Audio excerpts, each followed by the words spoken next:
Programme में आपको खुशामदीद कहते हैं। मैं असदुल्ला खान हूँ। पाकिस्तान में आजकल सबसे बड़ा मौजू महंगाई है। अब जब महंगाई को आप डिस्कस करते हैं, पेट्रोल की कीमतों को डिस्कस करते हैं, आने वाले दिनों के चैलेंजेस को डिस्कस करते हैं, तो आपको इकोनॉमी को डिस्कस करना पड़ता है। अब गवर्नर स्टेट बैंक ये नवीद सुना रहे हैं कि इस साल मुल्क की मुआशी तरक्की की जो शरह है वो 5% रहेगी, जबकि दूसरी तरफ हम देखते हैं जो आवाम का मौजू है या जिसमें आवाम को दिलचस्पी है वो महंगाई है। तो अदारा शुमारियात जो है वो कहता है कि अशिया ज़रूरिया की कीमतों में 3 साल में 133% इजाफा हुआ है। और इस हफ्ते की भी अगर हम रिपोर्ट देखें तो उसमें भी 25 अशिया ज़रूरिया की कीमतों में इजाफा हुआ है, 14% तक महंगाई जा रही है। तो ये सूरत हाल है। फिर दूसरी तरफ हम एक तरफ देखते हैं कि पहली छमाही का तजारती खसारा जो है वो 11 अरब 66 करोड़ डॉलर है, लेकिन साथ ही साथ हम ये भी देखते हैं कि पहली छमाही में 500 अरब रुपए ज़्यादा टैक्स जमा किया गया है। अच्छा, फिर हम अब पाकिस्तान की इकॉनमी में आदाद शुमार पर नज़र डालते हैं तो एक तरफ हम देखते हैं कि पाकिस्तान का जो करंट अकाउंट खसारा है उसमें 3.4 अरब डॉलर का इजाफा हुआ है। लेकिन इसके बावजूद अगर हम करंट अकाउंट खसारे को पिछले 2 साल में मिलाकर देखें तो हुकूमत कहती है कि हमारी पिछले 10 साल की कारकर्दगी की मुनासिबत से देखा जाए तो अभी भी बहुत सूरत हाल बेहतर है। और इसके साथ साथ हुकूमत अपने लिए जो अहदाफ तय कर रही है उसमें गर्दिशी कर्जे को हम बहुत बड़ा चैलेंज समझते हैं। तो गर्दिशी कर्जे में इस साल 425 अरब रुपए कम करने का मंसूबा बनाया गया है कि हम कम से कम 425 अरब रुपए गर्दिशी कर्जा उतारेंगे। फिर जो सऊदी अरब से पैकेज आया है उसमें हम उसके बाद देख रहे हैं कि पाकिस्तान में जो रुपए की कदर है उसमें बेहतरी आई है और IMF के साथ आने वाली जो डील है वो भी बड़ी अहमियत की हामिल है। तो ये तमाम पहलू हैं जिस पर गुफ्तगू होना बहुत ज़रूरी है ताकि वो लोग जो जिनका कंसर्न महंगाई से है शायद वो इस डिस्कशन से अपने सवाल का जवाब निकाल सकें कि महंगाई कम होगी या बढ़ेगी, क्योंकि जाहिर है इसका ताल्लुक मुल्क की मुआशी हालात से है। मेरे साथ आज जो मेहमान मौजूद हैं उनका तारुफ कराता हूँ। हारून साहब हमारे साथ मौजूद हैं, साबिक चेयरमैन इन्वेस्टमेंट बोर्ड। बहुत शुक्रिया हारून शरीफ साहब प्रोग्राम में शिरकत करने के लिए। डॉक्टर फ़ारूक सलीम साहब हमारे साथ मौजूद हैं, माहिर मुआशी उमूर के। बहुत शुक्रिया डॉक्टर साहब। डॉक्टर इकरामुल हक साहब हमारे साथ मौजूद हैं, आप भी माहिर मुआशियात हैं। और अशफाक तोला साहब हमारे साथ मौजूद हैं, आप भी माहिर मुआशियात हैं, बिलखुसूस टैक्स उमूर के माहिर हैं। मैं तमाम मेहमानों को खुशामदीद कहता हूँ। हारून शरीफ साहब, सबसे पहले तो ये फरमाइए कि जो रुपए की कदर में कुछ बेहतरी या इजाफा या इस्तेहकाम देखने में आया है, इसकी वजह आप सऊदी पैकेज को समझते हैं? पार्टली बिल्कुल सऊदी पैकेज का इसमें लिंक है, क्योंकि जो ये रुपए के अंदर एक तो फंडामेंटल्स की वजह से, क्योंकि हमारा ट्रेड डेफिसिट बढ़ रहा था और रुपए पे प्रेशर आ रहा था, लेकिन एक परसेप्शन जो होती है, जो लोग एक मुल्क की मईशत का फ्यूचर देख के पोजीशंस लेते हैं, सो बहुत से लोग जो थे वो डॉलराइजेशन की तरफ जा रहे थे और अब उनको एक इनफ्लो दिखाई दे रहा है, तो उससे थोड़ा सा इस्तेहकाम नज़र आ रहा है रुपए की कदर में। लेकिन ये जो इनफ्लो आपका अभी सऊदी अरब से आ रहा है, अगेन ये जो डिपॉजिट भी है और जो ऑयल फैसिलिटी है, दोनों जो हैं इन ए वे ये पाकिस्तान के ऊपर एक कर्ज है। ज़रूरत इस अमर की थी कि हम जो इन्वेस्टमेंट का पैकेज एग्री किया था जब मैं वज़ीर आज़म के साथ गया था, हमें उसको रिवाइव करने की बड़ी सख्त ज़रूरत है। हारून साहब, ये आजी बेहतरी आपके ख्याल में रुपए की कदर में, क्योंकि हम जो मुख्तलिफ तरह के तज्जिए पढ़ते और देखते रहे हैं उसमें यह था कि अगला जो साल है 2022 उसमें 180 तक डॉलर जाएगा, कुछ लोगों ने 184 की फिगर दी, कुछ ने 176 की फिगर दी।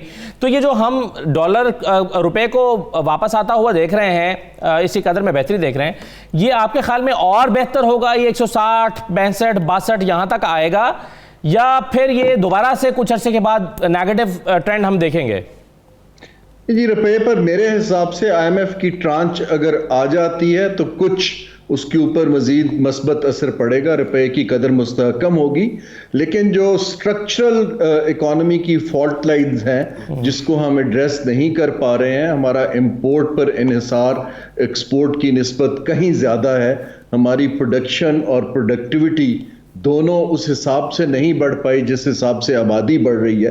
तो हमारा ये जो एक स्ट्रक्चर ऑफ इकोनॉमी अभी चला आ रहा है, अनलेस कि इसको हम ड्रास्टिकली चेंज करें, रुपए पर प्रेशर रहेगा। जो मैंने इंटरनेशनल रिपोर्ट्स देखी हैं, फिच ने अपनी रिपोर्ट में रीएडजस्टमेंट की है, जो इंटरनेशनल फाइनेंशियल इंस्टीट्यूशंस हैं वो भी upper side of 170s predict कर रहे हैं। लेकिन ये वॉलेटाइल रहेगा। लेकिन इन द मीडियम टर्म अगर आपके सवाल का मैं जवाब दूं तो मुझे रुपए पर प्रेशर नजर आता है, क्योंकि हमारी एक्सपोर्ट जो है वो कैचअप नहीं कर पाएंगी इंपोर्ट्स के प्रेशर्स को। बिल्कुल सही है। अच्छा डॉक्टर इकराम साहब, मामला यह है कि जब हम बात करते हैं इंपोर्ट्स की, जैसे अभी हारून शरीफ साहब भी कह रहे थे, तो हुकूमत का आर्गूमेंट इसमें दो हैं। वो कहते हैं कि इंपोर्ट बिल बढ़ने की वजह एक तो ऑयल प्राइसेस में इजाफा है, दूसरा इंटरनेशनल मार्केट में फूड प्राइसेस, जो फूड आइटम्स है उसकी प्राइसेस में इजाफा है। अब इन दोनों में इजाफा होने की वजह से हमारा इंपोर्ट बिल बढ़ गया है। तो आपके ख्याल में ये आर्गूमेंट ठीक है इंपोर्ट बिल बढ़ने का? जी, जाहिर है कि दुनिया में जो इस वक्त सप्लाई चेन्स हैं वो डिस्टर्ब हैं, फिर जो ऑयल है वो भी दुनिया में रिकॉर्ड सतह पे की तरफ जा गया है और उसकी कीमतों में इजाफा हुआ है। तो इस सारे का इम्पेक्ट तो पाकिस्तान पे आना लाजिम था। तो इस लिहाज से हम कह सकते हैं कि ये एक बहुत ही डोमिनेटिंग फैक्टर है जो प्राइसेस की फिक्सेशन में। मगर साथ ही अगर हम ये देखें कि एक ज़राई मुल्क जो एक ज़माने में ख़ुद ये जिनसे जितनी भी हमारी जिनास थी खुद तो नोश की, उसमें ख़ास तौर पे जो हमारे स्टेपल फूड हैं उनको हम एक्सपोर्ट किया करते थे, अब हम उनके नेट इंपोर्टर्स बन के रह गए हैं। तो यहाँ हमें एक बहुत बड़ी फ्लॉ नज़र आता है कि जो हमारे यहाँ फूड इन्फ्लेशन है वो बहुत तेज़ी से ऊपर जा रही है। अब लोगों का ज़्यादा इन सारे इस बात पे नहीं है कि आपकी मायशी जो अशारिया गवर्नमेंट दे रही है वो क्या है, उनका ये ताल्लुक है कि उनको रोज़ बरोज़ की जो चीज़ें खाने के लिए वो इतनी महंगी मिल रही हैं कि वो उनकी बर्दाश्त से बाहर हैं। फिर उसके ऊपर बिजली के बिल देखें, फिर सुई गैस के बिल देखें, फिर उनकी दूसरी जो ज़रूरियात हैं वो देखें, तो वो बहुत परेशान हैं लोग, और इस तरफ तवज्जो हुकूमत को देनी चाहिए। जी सही है, बिल्कुल सही है। तो डॉलर की ज़रा थोड़ी सी मजीद बात कर लें। अशफाक तौला साहब, आपसे मुझे याद है कि पिछले 3 साल में डॉलर पर बहुत डिस्कशंस हुई हैं प्रोग्राम्स में, और जब ये 150-52 रुपये था आपने उस वक्त कहा था 168 पर जाएगा, फिर वो 168 पर गया, उसने टच किया, फिर वो वापस आ गया, लेकिन उसके बाद दोबारा वो चला गया। अब आप कैसे देखते हैं डॉलर और रुपये की पैरिटी को? बिस्मिल्लाहिर्रहमानिर्रहीम। देखें, जैसे हारून ने कहा कि रुपये पे प्रेशर रहेगा मीडियम टर्म में, और शॉर्ट टर्म में ऑब्वियसली एडजस्टमेंट्स आती हैं। हमें इस चीज़ को ज़रा देखना पड़ेगा, और ये मैं पहले भी कहता आ रहा हूँ आपको, और ये कौमी असम्बली कायमा कमेटी में भी मैं ये सवाल कर चुका था एज एन एक्सपर्ट जब उन्होंने मुझे बुलाया, कि अगर आप चाहते हैं इस मार्केट की स्टडी को करना चाहेंगे, तो ये तमाम पैनलिस्ट आपके एग्री करेंगे कि हमारी market is totally different from the developed world market. आपकी एक बहुत बड़ी पैरेलल इकोनॉमी है, और आपकी बहुत ही कंट्रोल्ड इन्वायरमेंट में आप ऑपरेट कर रहे हैं। दूसरा, जैसे हारून ने कहा कि एक्सपोर्ट्स पे ज़्यादा हमारी पिकअप नहीं कर रही है, और इम्पोर्ट की रिलायंस हमारी बढ़ती जा रही है। तीसरा, जब आपने कहा कि जी कमोडिटी प्राइजेस, जैसे डॉक्टर साहब ने भी कहा, वो बढ़ती जा रही हैं, और जब कमोडिटी प्राइजेस बढ़ती जा रही हैं, और आज भी मैं आपको बता देता हूँ कि जो नेचुरल गैस की रिक्वायरमेंट है यूरोप की, वो इतनी बड़ी है कि अब आपको एलएनजी पे प्रेशर आना है, और आपकी इंपोर्ट मज़ीद महंगी होगी।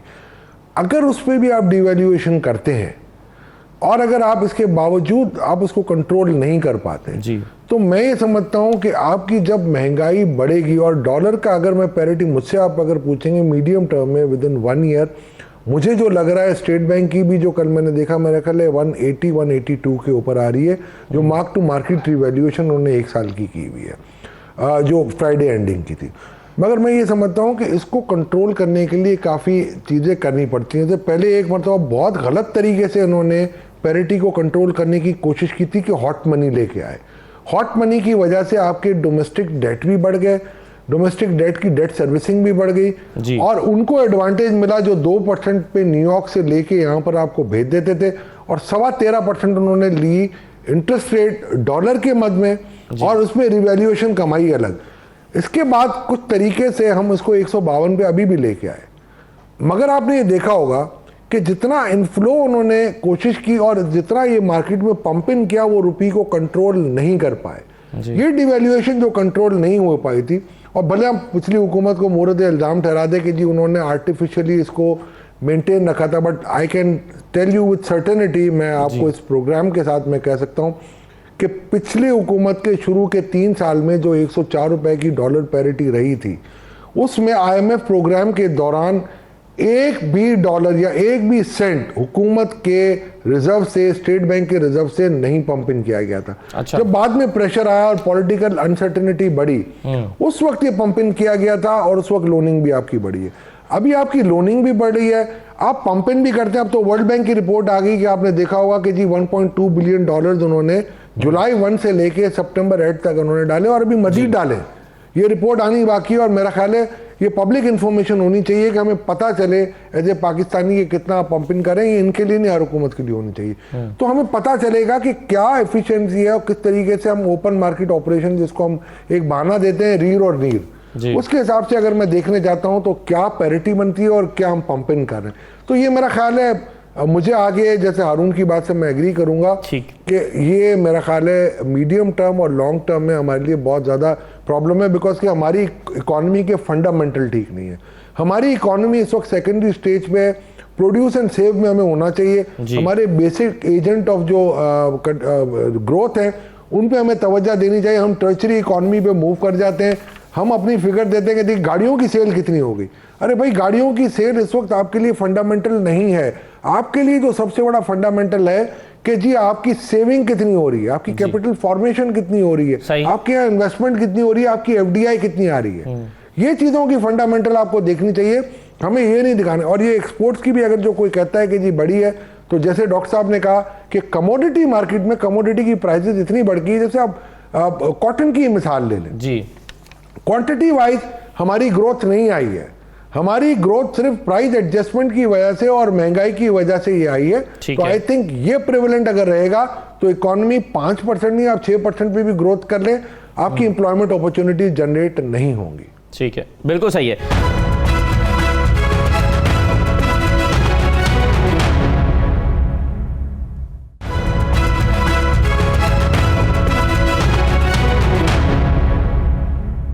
अच्छा, ये जो डॉक्टर फरोख सलीम साहब, ये मुस्बत आशारिया हम देखते हैं।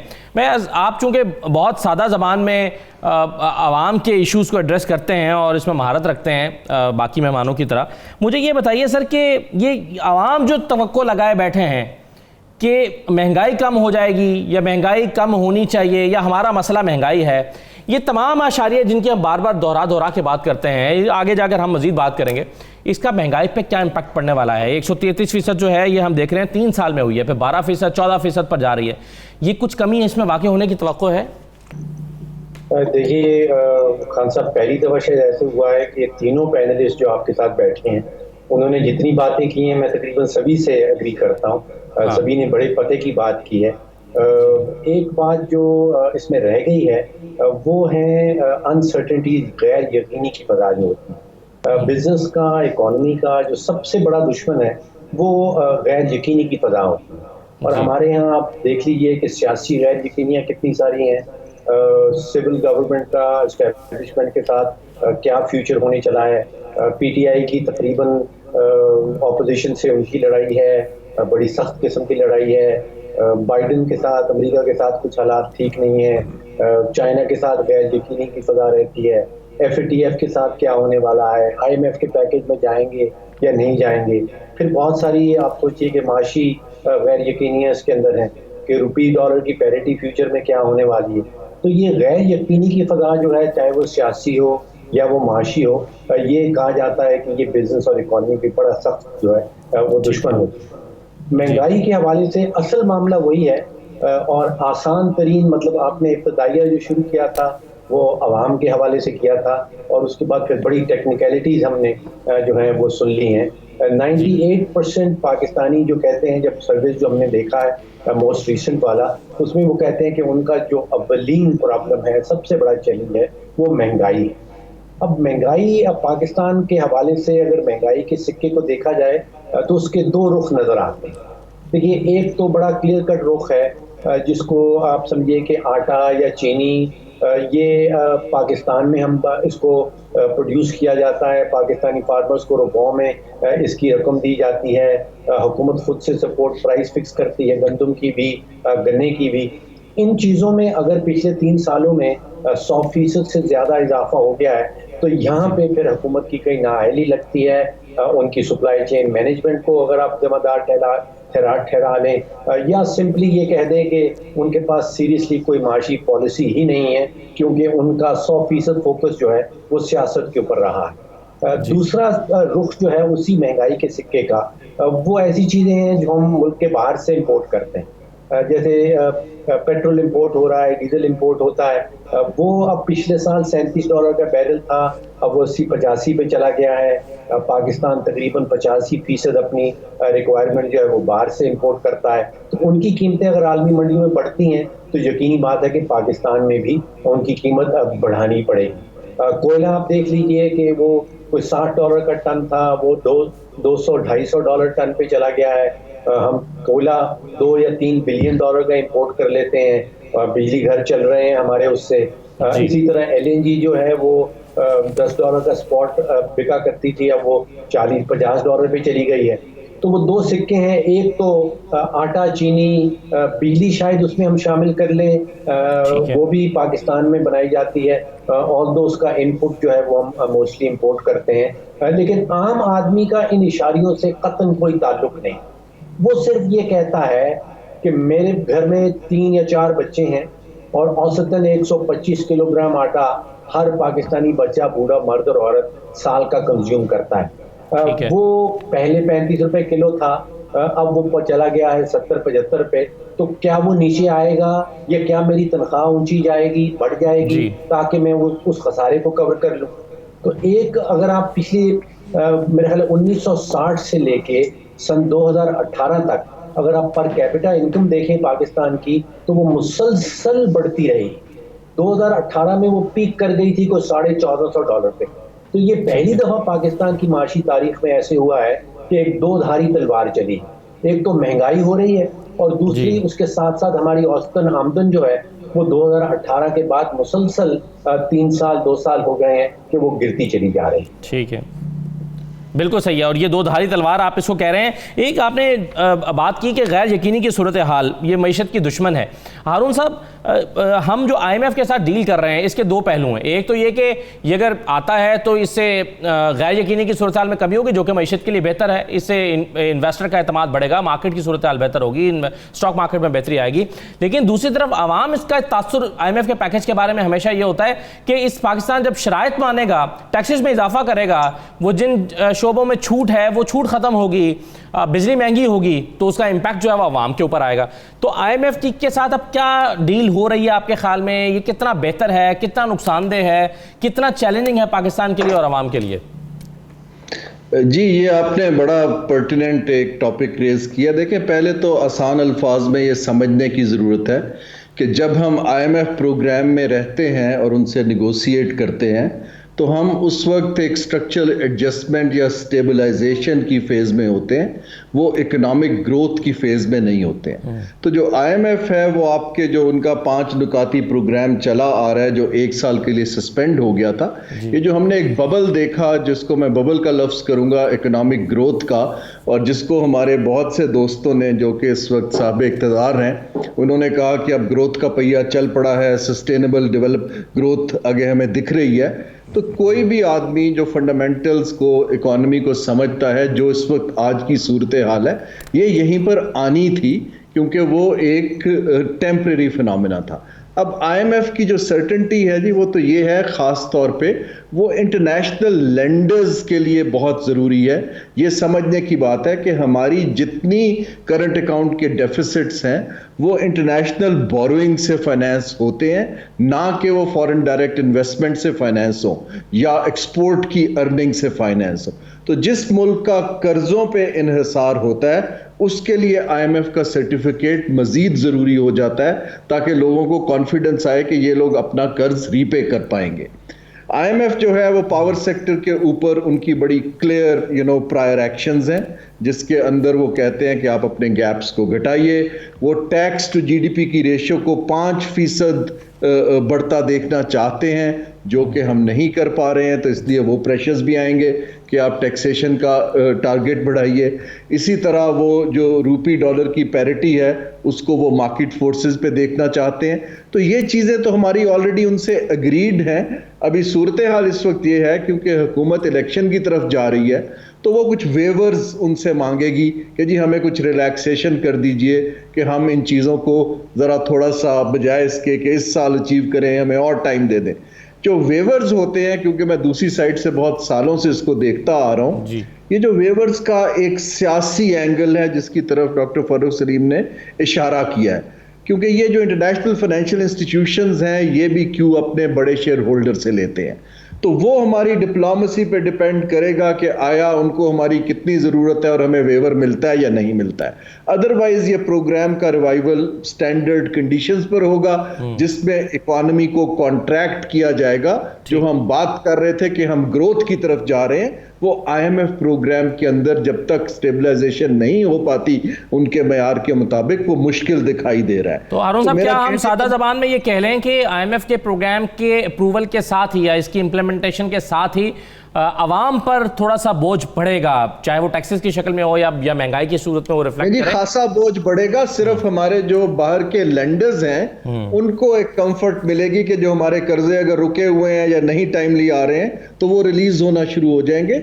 इन्वेस्टर का कॉन्फिडेंस के पैरामीटर्स IMF प्रोग्राम नहीं होता है, आई एम अफ्रेड। उसके लिए हमें इन्वेस्टमेंट क्लाइमेट के अंदर फंडामेंटल चेंजेस करने की जरूरत है, और आपका सर्वाइवल एक्सपोर्ट इनकम और फॉरेन डायरेक्ट इन्वेस्टमेंट में है, ना कि मजीद कर्जे लेके अपनी डेवलपमेंट को फाइनेंस करने में। बिल्कुल सही है सर। एक छोटा सा ब्रेक लेते हैं नाज़रीन, ब्रेक के बाद वापस। तो एक तरफ हम देखते हैं कि जो पहली तिमाही में हमने 500 अरब रुपए जो हैं वो ज़्यादा टैक्स जमा कर लिया है, जो कि हौसला अफजा बात है। लेकिन दूसरी तरफ पहली तिमाही में ही हम देखते हैं कि हमारा इंपोर्ट बिल जो है वो हमारे हदफ से कहीं आगे जा रहा है।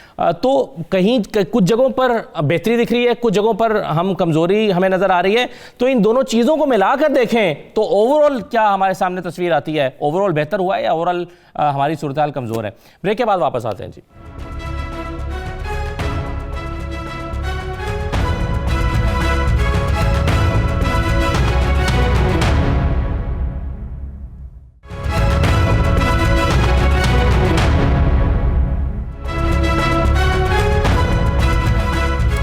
दोबारा आपको खुशामदीद कहते हैं। अगरचे मैं कोशिश कर रहा हूं कि टेक्निकल डिस्कशन कम हो और आवाम सादा ज़बान में समझ सकें और उनका जो सवाल है कि मईशत कुछ बेहतर होगी और एक महंगाई में कमी वाक़ई होगी या नहीं होगी, डॉलर पर क्या असर रहेगा या डॉलर कहां तक जाएगा, लेकिन कुछ साथ साथ हमें GDP और बाकी चीज़ों की बात करनी पड़ती है, क्योंकि गवर्नर स्टेट बैंक ने यह कह दिया डॉक्टर इकराम साहब कि GDP जो है हमारी 5% रहेगी। ये ग्रोथ आप 5% पे देखते हैं, 3.94 की बात हो रही है, फिर 4 का हदफ हम उसकी बात कर रहे थे, अब वो कह रहे हैं 5% रहेगी।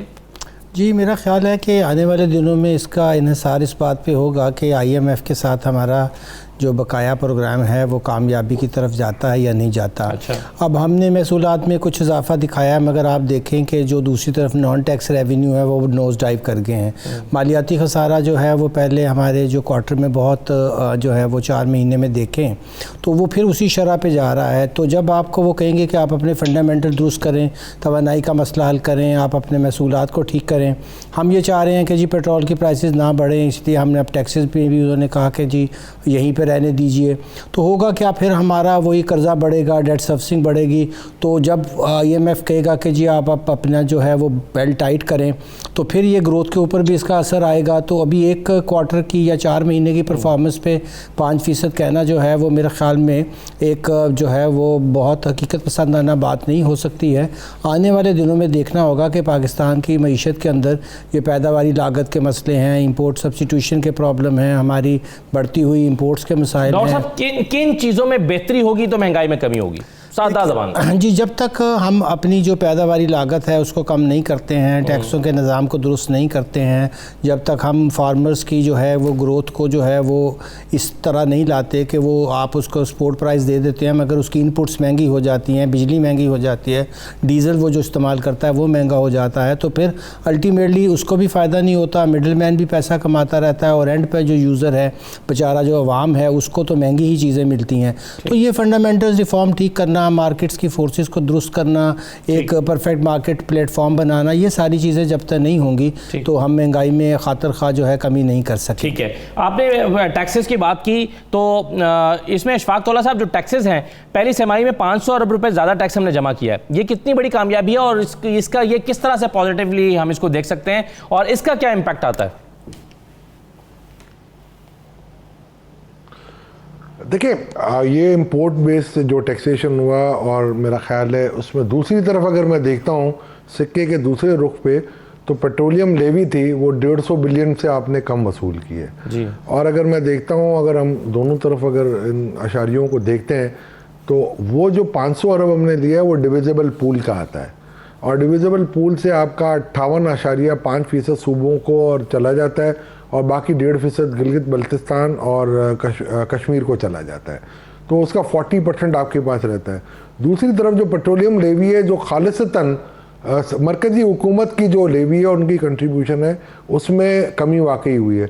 अब IMF ने ये पेज तो देख ली है कि जी आपने टैक्सेस आपने काफ़ी इकट्ठे किए हैं, दूसरी तरफ वो ये देख रहे हैं कि जी पेट्रोलियम लेवी आप कर ही नहीं रहे।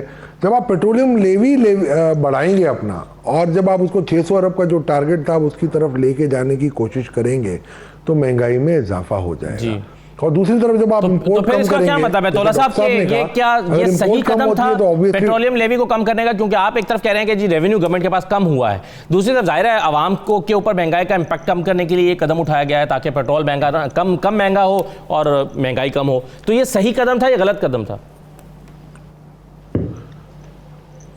मैं नहीं समझता ये सही कदम था। देखिए, दो चीज़ों से महंगाई बढ़ी है, वो दो चीज़ों को आपको ज़रा देखना पड़ेगा। आप एक इंटरेस्ट रेट आपके बहुत ज़्यादा है जो इन्फ्लेशन से लिंक्ड होते हैं। अभी भी इस वक्त भी जो IMF से आपके नेगोशिएशन रुके हुए हैं, उसमें एक सबसे बड़ी वजह ये है कि वो कहते हैं आप अपना इंटरेस्ट रेट बढ़ाएं। इंटरेस्ट रेट वो कहते हैं 2% ओवर एंड अबव इन्फ्लेशन आप लेके आएँ। हम इस बात पे तो मेरी जो जराए कहते हैं कि आप हो गए हैं कि जी कि जितना इन्फ्लेशन है उतना हम बढ़ाने के लिए तैयार है। IMF के प्रोग्राम में रहते हुए हारून मेरे भाई हैं, बड़े मेरे पुरानी दोस्ती है, उनकी इस बात से मैं इत्तेफाक नहीं करूँगा बड़े मादरत के साथ कि हम IMF के प्रोग्राम में रहते हुए स्टेबलाइजेशन लेते हैं। स्टेबलाइजेशन आज आप IMF की पूरी हिस्ट्री उठा के देख लें, जिस मुल्क ने IMF के प्रोग्राम को लिया है, स्टेबलाइजेशन वहाँ कहीं नहीं हुई, वहाँ पर उल्टा मेरा ख्याल है पहुँचा लिया है इकॉनमी के अंदर। तो इन माई हम्बल व्यू एक आर्टिकल मैंने लिखा था 8 फरवरी या 9 फरवरी 2020 को, can Pakistan economy survive without IMF, उसको मैं अपडेट भी कर रहा हूँ। मेरा ख्याल है रियल पिक्चर हमारी जैसी मईशत जहाँ मतवाजी मईशत बहुत बड़ी होती है, पाकिस्तान की इकोनॉमी सर्वाइव कर सकती है विदाउट IMF? कभी अमल नहीं हो सकते। देखिए, आप पहले आज से 6 महीने पहले अगर आप मुझसे पूछते या 1 साल पहले पूछते तो मैं समझता हूँ एक बहुत बड़ा हमारे पास एक विंडो था, हम कर सकते थे। मगर जो 6 महीने के अंदर जिस तरीके से इकोनॉमी को मैनेज किया गया, जो इंपोर्ट, आप देखिए गाड़ियों की 361 अरब रुपए की आपने लीज फाइनेंसिंग या बैंक फाइनेंसिंग करवा दी, वो बिल्कुल बेजा की चीज थी, आपने इंपोर्ट की। आप गाड़ियों की फैक्ट्रियां लगाएं, गाड़ियों के लिए इंपोर्ट करें अगर आपकी गाड़ियां इस काबिल है कि आप एक्सपोर्ट कर सकें। यहाँ तो आप लोकल दे रहे हैं, जिसकी बेचारे की मोटरसाइकिल की हैसियत होती है वो 800 सीसी पे आ जाता है, 800 वाले की 1600 सीसी पे आ जाता है, क्यों बैंक लोन अवेलेबल है। वो दो धारी तलवार जैसे डॉक्टर साहब कहते हैं ना, वो पड़ रही है। एक तरफ तो आपकी जो सेविंग्स होती है वो एग्जॉस्ट हो जाती है, दूसरी तरफ आपकी क्रेडिट बढ़ जाती है। ये मैं टर्चरी इकोनॉमी में नहीं हूँ अभी, मेरा तो सिर्फ अभी मॉडल है, बेसिक मॉडल है। आपने कहा ये बोरो एंड स्पेंड पे मुझे लगा दिया है। मैं नहीं समझता हूँ कि इस तरीके से ये हमारी इकोनॉमी के अपने डायनामिक्स हैं, उन डायनामिक्स को आप थोड़ा सा भी आप हटेंगे, वो डायनामिक्स आपको बिल्कुल तबाही की तरफ लेके जाएंगे। आपका इंटरेस्ट रेट इस वक्त बहुत कम होना चाहिए, 4-5% से कम ज़्यादा नहीं होना चाहिए। ऑन द कॉन्ट्ररी आपकी डॉलर की जो मैनेजमेंट होनी चाहिए वो इस तरीके से होनी चाहिए 140-145 से ऊपर आप सरवाइव नहीं करते थे। ये दो चीज़ें करने से आपकी इन्फ्लेशन में काफ़ी हद तक कमी आ सकती है। दूसरी, जैसे डॉक्टर साहब ने कहा कि फार्म टू मार्केट जिस अप्रोच की वो बात कर रहे हैं, ये ICAP के बजट में मैंने पूरी इस पे एक हिस्ट्री लिख के दी है और हमारे नेबरिंग कंट्रीज की पूरे मॉडल्स भी हमने इनको पेश किए। वो मुझे उस तरफ कोई चीज़ नज़र नहीं आती है, कामयाब पाकिस्तान प्रोग्राम हो या कामयाब जवान प्रोग्राम हो, कहीं मैं ये नहीं देख पा रहा कि कहीं पे मुझे ये मिल जाए कि फार्म टू मार्केट की एक ट्रू अप्रोच जिसको हम कहते हैं कि लेके चलेंगे या कोई स्ट्रेटजी देंगे, वो कोई स्ट्रेटजी मुझे नज़र नहीं आ रही है।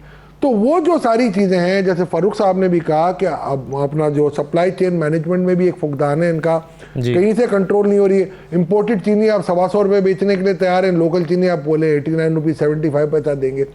आप इंटरनेशनल प्राइसिंग के ऊपर सारी सपोर्ट प्राइजेस दे रहे हैं, on the contrary international pricing के ऊपर आप वेजेस भी दे दें तो ये सारे मामला ही खत्म हो जाते हैं। तो इन माई हम्बल व्यू डायरेक्शन भी ठीक नहीं है, डायरेक्शन को ठीक करना पड़ेगा। मैं जब शौकत तरीन साहब आए थे, जो उन्होंने पहला मीडिया इंटरव्यू दिया था जिसमें इन दोनों चीज़ों को उन्होंने एड्रेस किया था, इंटरेस्ट रेट को और डॉलर पैरिटी को, मैं समझता था, मुझे लग रहा था कि शौकत साहब उस डगर पे चलेंगे, मगर मेरा ख्याल है अब शायद वो ये कह रहे हैं कि दोनों चीजें मेरे हाथ में नहीं है, स्टेट बैंक के हाथ में। ये इंटरेस्ट रेट की जरा हमें देखना पड़ेगा कि अगर स्टेट बैंक का एक्ट भी अगर पास हो गया। जी सही, बिल्कुल सही है सर। लेकिन डॉक्टर फरोख सलीम साहब, ये जो इंटरेस्ट मैं कहता हूं अगर जो कंडीशन रह गई है IMF की, जी मुकम्मल कर लें सर जुमला। तोला साहब, मैं ये कह रहा था कि अगर देखें IMF की जो कंडीशन मैं समझता हूं जो मेरी नॉलेज में रुकी हुई हैं, वो ये कह रहे हैं टैक्सेस का विड्रॉल करें, सेल्स टैक्स का विड्रॉल करें, आपके एग्जाम्पशंस का और इनकम टैक्स की एग्जाम्पशन। तो ये 525 अरब वहां से ये मांग रहे हैं। दूसरा ये कह रहे हैं इंटरेस्ट रेट को आप आगे बढ़ाएं। तो ये सारी चीजें अगर मैं लेके चलूंगा, मैं नहीं समझता कि आगे मैं सर्वाइव कर सकता। अच्छा, लेकिन इंटरेस्ट रेट अगर IMF कहता है डॉक्टर फरोख साहब के इंटरेस्ट रेट बढ़ाएं, हमने क्या किया, हमने इंटरेस्ट रेट कम किया, लोगों ने सस्ते कर्जे लिए, 300 अरब की गाड़ियां मंगवा ली। तो क्या इंटरेस्ट रेट को कम रखना हमारे इंपोर्ट बिल में इजाफे की एक वजह भी है? तो IMF क्या गलत कह रहा है? देखिए, मैंने एक टेंडेंसी देखी है हुकूमतों में, न सिर्फ इस हुकूमत में, इससे पहली जो हुकूमतें आई उनमें भी, कि हम अपने जो हमारे माशी ढांचे में बुनियादी कमजोरियां हैं, जो बुनियादी खामियां हैं, वो हम फौरन IMF के ऊपर डाल देते हैं कि महंगाई है पाकिस्तान में बिकॉज IMF ने हमें कहा है कि महंगाई कर दो। बिजली की कीमतें बढ़ानी पड़ रही हैं बिकॉज IMF हमें कहता है कि बिजली की कीमतें बढ़ा दें। हमारा रुपया गिर रहा है बिकॉज IMF हमें ये कहता है। मैंने बहुत सारे एग्रीमेंट्स IMF के मुख्तलिफ ममालिक के साथ देखे हैं। IMF किसी भी मुल्क को कभी भी ये नहीं कहता कि आप अपने बिजली के रेट बढ़ा दें, कि आप अपनी करेंसी गिरा दें। IMF ये कहता है कि पाकिस्तान के हवाले से कि आपके बिजली के शोबे में 400 से 500 अरब रुपए का खसारा है, आप उस खसारे को दूर कर दें। अब वो खसारे को दूर करने के जो तरीक़ाकार जो सही तरीक़ेकार है वो ये है कि आपके पास जो 20 से 25% चोरी हो रही है आप उसको कम कर दें। आपके पास जो वसूली 90% पे आ रही है, जिसका मतलब ये है कि आप 100 रुपए का बिल भेजते हैं, आपको 90 रुपए उसके सामने वसूली होती है, आप उसको 95 पे 96 97 पे ले जाएं, 100 के करीब ले आएं, तो आपको बिजली का टैरिफ नहीं बढ़ाना पड़ेगा। IMF ये नहीं कहता। हुकूमत पाकिस्तान जब बिजली चोरी को रोकने में नाकामयाब रहती है, वसूली को बढ़ाने में नाकामयाब रहती है, तो फिर it's forced into raising tariff, फिर मजबूर हो जाती है कि टैरिफ बढ़ाना है। IMF ने हमें कभी नहीं ये कहा कि आप अपनी करेंसी को 180 पे ले जाएं या गिरा दें। वो ये कहती है कि forces of demand and supply जो मार्केट में है, आप उनको इजाजत दे दें कि वो डिटरमिन करेंगे कि आपकी वैल्यू क्या होनी चाहिए। अच्छा, टैक्स के हवाले से खान साहब, मेरा मौक़िफ़ हमेशा ये रहा है कि हमारी हुकूमत जो है ये गलत कहती है कि पाकिस्तानी टैक्स चोर हैं, कि पाकिस्तानी टैक्स नहीं देते, और उसका सबूत मैं ये आपके सामने रखता हूँ कि 2010 का बजट खोल के देख लीजिए, उसमें 1000 और 500 अरब रुपए के टैक्सेस थे। आज हमें हुकूमत खुद से ये बता रही है कि वो 5000 और 800 रुपए के टैक्सेस इकट्ठे करने चली है, यानी कि पिछले 10 से 11 साल में 400% इजाफा हुआ है हमारी टैक्स कलेक्शन में। तो मेरा मौक़िफ़ ये है कि लेकिन टैक्स नेट में इजाफा नहीं हो रहा डॉक्टर साहब। नहीं, मेरा कहना ये है कि हमारा इशू इज एक्सपेंडिचर कंट्रोल। जो उसी पीरियड के दौरान मैंने आपको बताया कि हमारा टैक्स कलेक्शन जो है वो 1500 से चली गई है 5800। उसी पीरियड के दौरान जो हमारे हुकूमती अखराजात हैं वो तकरीबन 2-2.25 अरब से पहुंच गए हैं 9000 अरब पे। आप जितना भी टैक्स नेट बढ़ा लें, आप पाकिस्तानियों का खून चूस लें, जिस रफ्तार से हुकूमती अखराजात बढ़ रहे हैं उस रफ्तार से दुनिया में किसी भी मुल्क में टैक्सेस नहीं बढ़ाए जा सकते।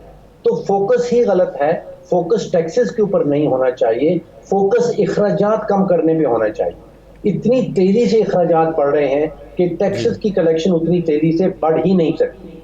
देखिए, अगर 10 से 11 सालों में अगर पाकिस्तानी अवाम ने आपके खजाने में 5800 अरब रुपया इस साल जमा होने चला है, 10 से 11 साल पहले हुकूमत का अपना टारगेट सिर्फ 1500 अरब हुआ करता था। ठीक है, बिल्कुल सही है। तो हारून साहब, ये अब 2-3 चीज़ें आ गई। एक तो ये 500 अरब रुपये ज़्यादा टैक्स इकट्ठा करना, ये इसको आप किस तरह से देखते हैं?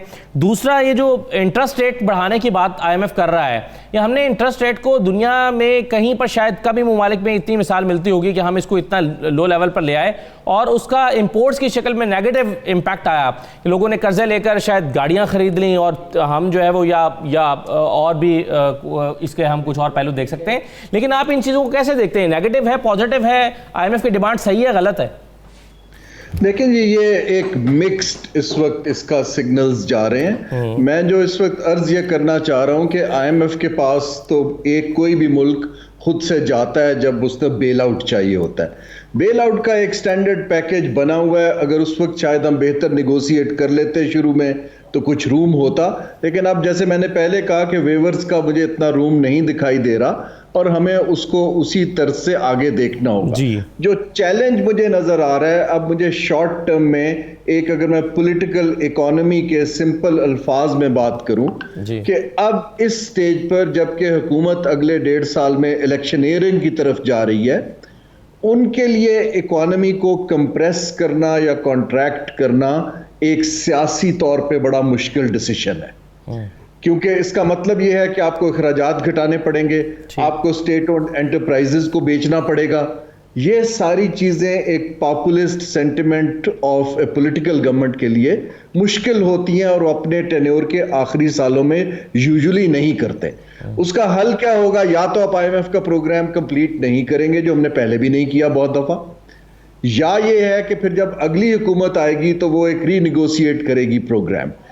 इन नटशेल मैं ये अर्ज करना चाह रहा हूं कि मुझे शॉर्ट टर्म के ये जो हमने बातें की हैं आपकी सारी, जो टैक्सेशन की कलेक्शन बढ़ी है वो खुशाइंद है, लेकिन 50% से ज्यादा वो इंपोर्ट बढ़ने की वजह से बढ़ी है, तो उसकी पॉजिटिव भी है और उसका एक परवर्स इंसेंटिव भी है मिनिस्ट्री ऑफ फाइनेंस को। हमारे 3-4 चीजें जब तक हम नहीं करेंगे तो ये सिम्प ठीक नहीं होगी। हमें ड्रास्टिकली खर्चे घटाने होंगे। ठीक है, हमें मैं ये नहीं कह रहा कि ये कर लेंगे, मैं सिर्फ कहां से कर रहे होंगे सर खर्चे का? मालिक देखें, हमें रिन्यूएबल एनर्जी की तरफ एक मैसिव ट्रांसफॉर्मेशन की जरूरत है, क्योंकि हमारा इन्हिसार बिजली बनाने से लेके गाड़ियां चलाने का सब कुछ इंपोर्टेड फ्यूल्स के ऊपर है। ठीक है, हमें अपने अखराजात को घटाना पड़ेगा। हमें जो क्रेडिट देते हैं मार्केट को, उसको रियल सेक्टर्स की तरफ, जो ज़राअत और हमारी कंपेटिटिव इंडस्ट्री है, एक्सपोर्ट बेस, उधर ले जाना पड़ेगा और फॉरेन डायरेक्ट इन्वेस्टमेंट के दरवाजे खोलने पड़ेंगे। ये नहीं कि हम लोगों को बताते रहे कि हमारी लोकेशन बहुत अच्छी है, हमारे पास लेबर चीप है, आप आ जाइए। उनके पास 50 और डेस्टिनेशंस होती हैं। हमें बहुत अच्छी तरह इल्म है कि हम कहाँ लैग कर रहे हैं। जो मुझे आखिरी 2 सालों में हुकूमत के ये रिफॉर्म होती खासी मुश्किल दिख रही है। ठीक है, राइट सर। आपने फॉरेन डायरेक्ट इन्वेस्टमेंट की बात की, तो हमने देखा है कि ये 2021 में 35% कम हुई है। तो 35% कम क्यों हुई है, इसका जवाब मैं आप ही से जानना चाहता हूं, मगर एक छोटा सा ब्रेक ले लूं, जरा ब्रेक के बाद और फिर बड़ा इंपॉर्टेंट है ये क्वेश्चन कि हुकूमत अपने जो सर्कुलर डेट है, गर्दिशी कर्जा जो बिजली का, उसको मैनेज करना चाहती है और उसके लिए हदफ मुकर्रर करेगी 425 अरब रुपए जो है वो इस दफ़ा सर्कुलर डेट से कम किए जाएंगे। ये कैसे करेगी हुकूमत और इसका क्या इम्पैक्ट होगा? ब्रेक के बाद वापस आते हैं जी।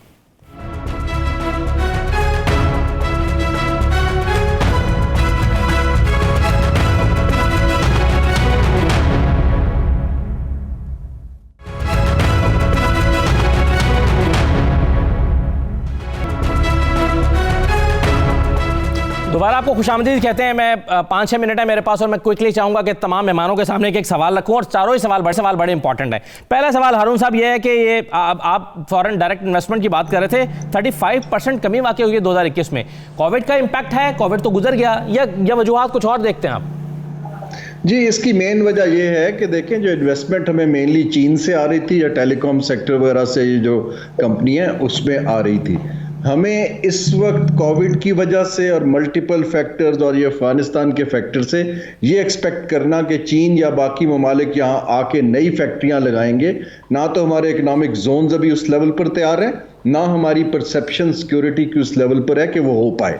हमें जो चाहिए, जिस अमर की ज़रूरत है, जहाँ इन्वेस्टमेंट आ सकती है, वो इन्वेस्टमेंट है जो हमारे चलते प्रोजेक्ट्स हैं, या प्राइवेटाइजेशन के थ्रू आएगी, या जो हम एक्सपेंशन करें अपनी इंडस्ट्री के अंदर, और उसके लिए हुकूमत के पास ना पॉलिसी फ्रेमवर्क है, ना इंसेंटिव फ्रेमवर्क है, ना डिस्प्यूट रेजोल्यूशन का फ्रेमवर्क है। मैं अर्ज कर रहा हूं कि हमें इस तरफ तवज्जो देने की जरूरत। बिल्कुल ठीक है, बिल्कुल सही है। डॉक्टर इकराम साहब, अभी बात हो रही थी कि हुकूमत को अपने अखराजात कम करने होंगे। हुकूमत अपने अखराजात कहां से कम कर सकती है?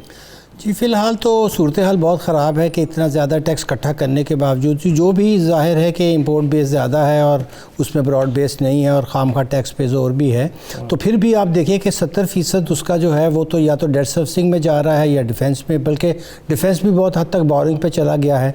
तो इस लिहाज से देखा जाए तो अगर हुकूमत 20 बिलियन का ऑयल भी इंपोर्ट करती है, कोई हमने उसमें तवानाई के शोबे में भी कोई इस्लाहात नहीं की हैं, तो अखराजात का जो प्रेशर है वो तो इतना बढ़ रहा है कि मुझे नहीं लगता कि इस रेवेन्यू स्ट्रीम के साथ हम ख़र्चों में भी कमी, हाँ जहाँ पे एडमिनिस्ट्रेटिव रिफॉर्म्स हो सकती थी और जहाँ पे हम अपनी एक्सपोर्टेबल सरप्लस बना सकते थे एग्रीकल्चर के, उसमें हमने कोई तवज्जो नहीं दी है। हमारा ज़ोर सिर्फ़ और सिर्फ टैक्सेस पे है, जबकि एक ज़ोर इस बात पे होना चाहिए कि हम अपना कर्जा कम करें, एक्सपोर्टेबल सरप्लस जो है वो एग्रीकल्चर से निकालें, मकामी ज़रूरत पूरी होगी।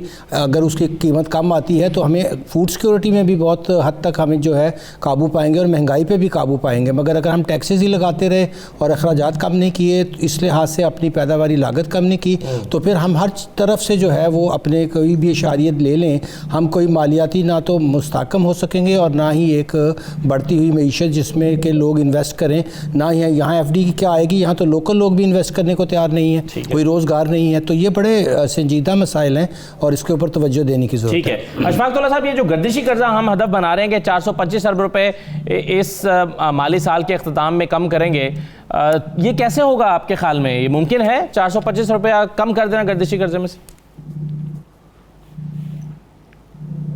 बहुत आसान है, उन्होंने टैरिफ बढ़ा दिया है और दूसरी IMF की एक और कंडीशन है जिसको भी ऑलमोस्ट हम एग्री कर रहे हैं कि टैरिफ मजीद बढ़ा दो। तो टैरिफ बढ़ाने से अगर आपका गर्दिशी कर्जा कम होता है तो सारी बात है, फिर तो वो तो यानी आवाम के ऊपर बोझ पड़ने वाला है बिजली के बिलों में। अगर महंगी करनी, जी, मगर मैं सिर्फ ये कहता हूँ, जैसे हारून ने भी कहा कि आपको इसके अंदर, आपके जैसे फारूक सलीम साहब ने भी कहा कि आपको अपने लाइन लॉसेस को कम करना पड़ेगा, रिन्यूएबल एनर्जी की तरफ आप आए। रिन्यूएबल एनर्जी लाने के लिए हारून साहब भी एग्री करेंगे, इट्स वेरी एक्सपेंसिव प्रोपोजिशन, ये इतना आसान नहीं है। और आपके पास जितना PSDP है, या अगर गवर्नमेंट अपने स्पॉन्सर करे या अगर ये प्राइवेट पब्लिक पार्टनरशिप में भी आती है या प्राइवेट सेक्टर को भी लेके आती है, तो इतना आसान नहीं है मार्केट करना। प्राइवेटाइजेशन की उन्होंने बात की, डिस्कोस की प्राइवेटाइजेशन तैयार पड़ी हुई थी, पिछली गवर्नमेंट ने भी रोक दी। जब ये आए तो बिल्कुल ही 1 साल प्लान पूरा चौक आउट हो गया। अब हम फिर कोशिश कर रहे हैं, मगर अब उस नहज पे पहुंच चुके हैं कि कोई आने के लिए तैयार नहीं है। और जो आने के लिए तैयार है, फाइनेंस मिनिस्टर साहब खुद कह चुके हैं कि नैब के डर से काफी अफसर काम करने के लिए भी तैयार नहीं है और हर चीज मेरा ख्याल है स्टैंड स्टिल पे आ रही है। तो जब जमूत का शिकार चीजें हो जाएंगी तो मेरा ख्याल है आगे नहीं बढ़ पाएंगे। सही है। फारूक सलीम साहब, महंगाई कम हो रही है, बढ़ रही है? सर देखिए, अभी तक जितने भी सवालात आपने उठाए हैं, बड़ी रिसर्च करके आपने उठाए हैं और इतने कीमती सिफारिशात जो हैं वो बाकी पैनलिस्ट ने सामने रखी हैं। खान साहब, बड़ा ही बुनियादी नुक्ता है, पॉलिसी एग्जिस्ट नहीं करती, माशी पॉलिसी एग्जिस्ट नहीं करती। चलें सर, माज़रत वक्त का खत्म हो गया मेरे पास। बहुत शुक्रिया तमाम मेहमानों का प्रोग्राम में शिरकत करने के लिए। इजाज़त दीजिए, अल्लाह हाफ़िज़।